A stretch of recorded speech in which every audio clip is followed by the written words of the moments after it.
ಇಲ್ಲಿ ಯಾವುದೇ ಒಂದು ಸಾಕ್ಷಿ ಇಲ್ಲದೇನೆ ಮುಖ್ಯಮಂತ್ರಿಗಳು SITಗೆ ಎಲ್ಲಾನು ಕೂಡ ರಚನೆ ಮಾಡೋದಕ್ಕೆ ತೀರ್ಮಾನ ತಗೊಂಡ್ರು.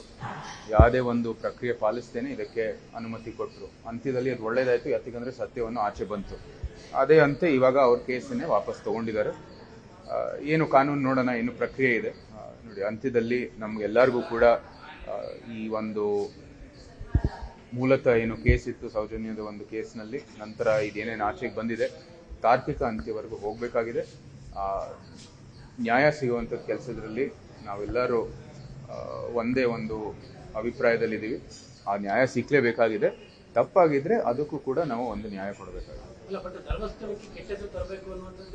ಆ ಉದ್ದೇಶದ ಪ್ಲಾನ್ ನಿಮ್ಗೆಲ್ಲರಿಗೂ ಗೊತ್ತಿದೆ, ನಿಮ್ಮ ವೀಕ್ಷಕರಿಗೂ ಕೂಡ ಗೊತ್ತಿದೆ. ಆ ಒಂದು ಷಡ್ಯಂತ್ರ ಯಾವ ರೀತಿ ನಡೀತು, ಮತ್ತೆ ಇವಾಗ ಇವರು ವಾಪಸ್ ತಗೋತಾ ಇರೋದು ಕೂಡ ಒಂದು ರೀತಿ ಅದಕ್ಕೆ ಸಾಕ್ಷಿ ಆಗ್ತಾ ಇದೆ. ಕೇಂದ್ರ ಚುನಾವಣಾ ಆಯೋಗದಿಂದ ಸಿಎಂ ರಾಜಕೀಯ ಅತ್ಯಂತ ಖಂಡನೀಯ ಒಂದು ಹೇಳಿಕೆ ಅದು. ನಮ್ಮ ECI ಇರ್ಬೋದು, ಎಲೆಕ್ಷನ್ ಕಮಿಷನ್ ಇರ್ಬೋದು, ಎಲ್ಲ ಪದಾಧಿಕಾರಿಗಳು ಸಂವಿಧಾನದ ಅಡಿಯಲ್ಲಿ ಕೆಲಸ ಮಾಡೋದು. ಸಂವಿಧಾನದಲ್ಲಿ ಏನು ಕಾನೂನಿದೆ, ಅಲ್ಲಿ ರಚಿಸಿರುವಂಥದ್ದು ಏನು ಅನೇಕ ಒಂದು ಕಾನೂನಿದೆ, ಅದರ ಮೇರೆಗೆ ಅವರು ಕೆಲಸವನ್ನು ಮಾಡ್ತಾರೆ. ಇಂಥ ಹೇಳಿಕೆಗಳು ಹೇಳೋದು ಅವಶ್ಯಕತೆ ಇಲ್ಲ. ಅವರು ರಾಜ್ಯದಲ್ಲಿ ಅಧಿಕಾರ ಪಕ್ಷ ಇದ್ದಾರೆ, ಅದೇ ಒಂದು ಮಾನದಂಡದಲ್ಲಿ ಅವ್ರು ಗೆದ್ದಿದ್ದಾರೆ. ಇಂಥ ಹೇಳಿಕೆ ಮೂಲಕ ಬರೀ ಅವ್ರದೇ ಆದಂತಹ ಒಂದು ವಿಜಯವನ್ನು ಅಪಖ್ಯಾತಿಗೊಳಿಸ್ತಾರೆ. ನೋಡಿ, ಸೆಲೆಕ್ಟಿವ್ ಆಗಿರ್ತಕ್ಕಂಥ ಅಭಿಪ್ರಾಯಗಳು ನಮ್ಗೆ ಯಾರಿಗೂ ಬೇಕಾಗಿಲ್ಲ. ರಾಜ್ಯದಲ್ಲಿ ಸರಿಯಾದ ರೀತಿ ನಡೀತು, ಕೇಂದ್ರದಲ್ಲಿ ಸರಿಯಾದ ರೀತಿಯಲ್ಲಿ ನಡೆದಿಲ್ಲ. ಮುಂದೆ ಯಾವುದೋ ಒಂದು ಎಲೆಕ್ಷನ್ ಬಂದು ಅವರು ಅಲ್ಲಿ ಗೆಲ್ತಾರೆ, ಅದು ಸರಿ, ನೆಕ್ಸ್ಟ್ ಅಲ್ಲಿ ಅವ್ರು ಸೋಲ್ತಾರೆ, ಅದು ಸರಿ ಇಲ್ಲ ಅಂತ ಹೇಳ್ತಾರೆ. ಇಂಥದ್ದೆಲ್ಲ ಬರೀ ದಿಕ್ತಪ್ಸೋ ಕೆಲಸ ಅಷ್ಟೇ.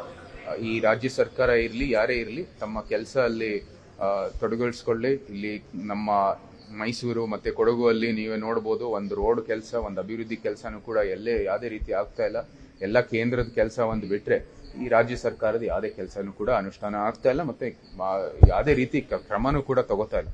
ಸೊ ಈ ನಿಟ್ಟಿನಲ್ಲಿ ಅವರು ಮುಂದುವರಿಲಿ, ಒಳ್ಳೆ ಕೆಲಸ ಮಾಡಲಿ, ಅದೇ ಜನರ ಅಭಿಲಾಷೆ ಆಗಿರೋದು. ಈ ದಿಕ್ತಪ್ಸ ಕೆಲಸದಲ್ಲಿ ಅವರು ಅದರಿಂದ ದೂರ ಇರಲಿ. ಈಗ ಕೆಲವೊಂದು ಉದ್ಯಮಗಳು ಕರ್ನಾಟಕದಿಂದ ಆಂಧ್ರ ಪಾಲಾಗೋದಕ್ಕೆ ಬಿಜೆಪಿ ಕೇಂದ್ರ ಸರ್ಕಾರನೇ ಕಾರಣ, ಅವರೇ ಕಳಿಸ್ತಾ ಇದ್ದಾರೆ ನಮ್ಮ ಮೇಲೆ. ನೋಡಿ, ನನ್ನ ಅಭಿಪ್ರಾಯದಲ್ಲಿ ಯಾವುದೇ ಒಂದು ಸಮಯದಲ್ಲಿ ವ್ಯವಹಾರ ಇರ್ಬೋದು, ತಮ್ಮದೇ ಆದಂತಹ ಒಂದು ಯತ್ನ ಇರ್ಬೋದು, ಅದರಲ್ಲಿ ನೀವು ವಿಫಲ ಆಗಿದ್ರೆ ಪ್ರಥಮವಾಗಿ ನೀವು ಆತ್ಮಲೋಕನ ಮಾಡಬೇಕಾಗಿರೋದು ಒಂದು ಅತ್ಯವಶ್ಯ. ರಾಜ್ಯ ಸರ್ಕಾರ ಮಾಡಲಿ, ಇಲ್ಲಿ ಎಂಥ ವಾತಾವರಣ ಇದೆ ಅಂತ ಅವರೇ ಒಂದು ಆತ್ಮಲೋಕನ ಮಾಡೋ ಮೂಲಕ ಅವ್ರು ತೀರ್ಮಾನ ಮಾಡಲಿ. ಅವ್ರಿಗೆ ಗೊತ್ತಾಗತ್ತೆ ಇಲ್ಲಿ ಯಾವುದೇ ರೀತಿ ಅನುಕೂಲ ಇಲ್ಲ.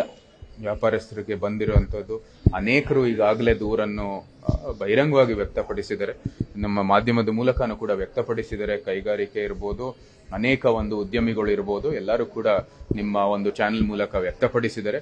ಅದಕ್ಕೆ ಸ್ಪಂದಿಸಲಿ, ಒಂದು ಒಳ್ಳೆ ವಾತಾವರಣ ಸೃಷ್ಟಿ ಮಾಡಲಿ, ಮತ್ತೆ ಅವರು ಸ್ವಾಭಾವಿಕವಾಗಿ ಇಲ್ಲಿ ಕರ್ನಾಟಕಕ್ಕೆ ಬರ್ತಾರೆ. ಇಲ್ಲಿ ನಮ್ಮ ಪಕ್ಕದಲ್ಲಿ ಇರುವಂತದ್ದು ರಾಜ್ಯಗಳು ಎಲ್ಲರೂ ಅನುಕೂಲ ಮಾಡಿಕೊಟ್ಟಿದ್ದಾರೆ. ಅದಕ್ಕಾಗಿ ಅಲ್ಲಿ ತಕ್ಷಣವೇ ಅವರು ಸ್ಪಂದಿಸ್ತಾ ಇದ್ದಾರೆ, ಹೋಗ್ತಾ ಇದ್ದಾರೆ. ಮತ್ತೆ ಇಂಥ ಬೇರೆ ರಾಜ್ಯಗಳಿಗೆ ಏನೋ ಕೀಳಾಗಿ ಮಾತಾಡುವಂತ ಅವಶ್ಯಕತೆ ಇಲ್ಲ. ಚಂದ್ರಬಾಬು ನಾಯ್ಡು ಅವರಿಗೆ ಒಳ್ಳೇದು ಮಾಡೋದಕ್ಕೋಸ್ಕರವಾಗಿ ಈ ರೀತಿಯಾಗಿ ಮಾಡ್ತಾ ಇದ್ದಾರೆ ಕೇಂದ್ರ ಸರ್ಕಾರ. ಒಂದ್ ವೇಳೆ ಅವರು ಮುಖ್ಯಮಂತ್ರಿ ಅಲ್ಲಿ ಆಂಧ್ರ ಪ್ರದೇಶನ ಮುಖ್ಯಮಂತ್ರಿಗಳು ಮಾತಾಡುವಾಗ ಏರೋ ಸಿಟಿ ಅಂತ ಮಾತಾಡ್ತಾರೆ, ಕ್ವಾಂಟಮ್ ಸೆಂಟರ್ ಅನ್ನು ಇವತ್ತು ಸೃಷ್ಟಿಸುವುದರಲ್ಲಿ ಜಾನ್ವರಿ ಒಳಗೆ ಮಾಡ್ತಾರೆ ಅಂತ ಹೇಳ್ತಾ ಇದ್ದಾರೆ. ಈ ಅನೇಕ ಸೈಬರ್ ಸೆಕ್ಯೂರಿಟಿಯಲ್ಲಿ ಬಹಳ ಒಳ್ಳೆ ಕೆಲಸವನ್ನು ಮಾಡ್ತಾ ಇದ್ದಾರೆ.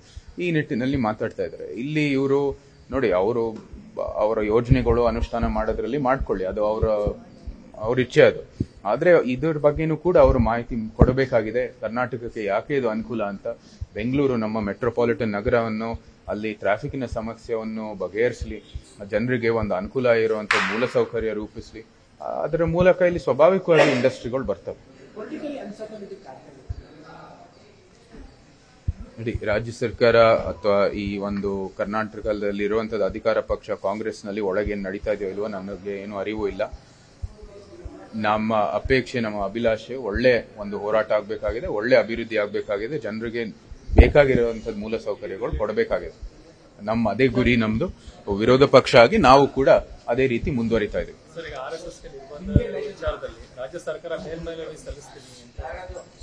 ಕಾನೂನಲ್ಲಿ ನಮ್ಗೆ ಎಲ್ಲರಿಗೂ ಹಕ್ಕಿದೆ, ಮಾಡ್ಲಿ ಅವರು. ಅಲ್ಲೂ ಕೂಡ ನಾವು ನಮ್ಮ ಏನು ಹೋರಾಟ ಇದೆ ನಾವು ಕೂಡ ಅದು ಕಾನೂನಾತ್ಮಕವಾಗಿ ಮುಂದುವರಿತೀವಿ.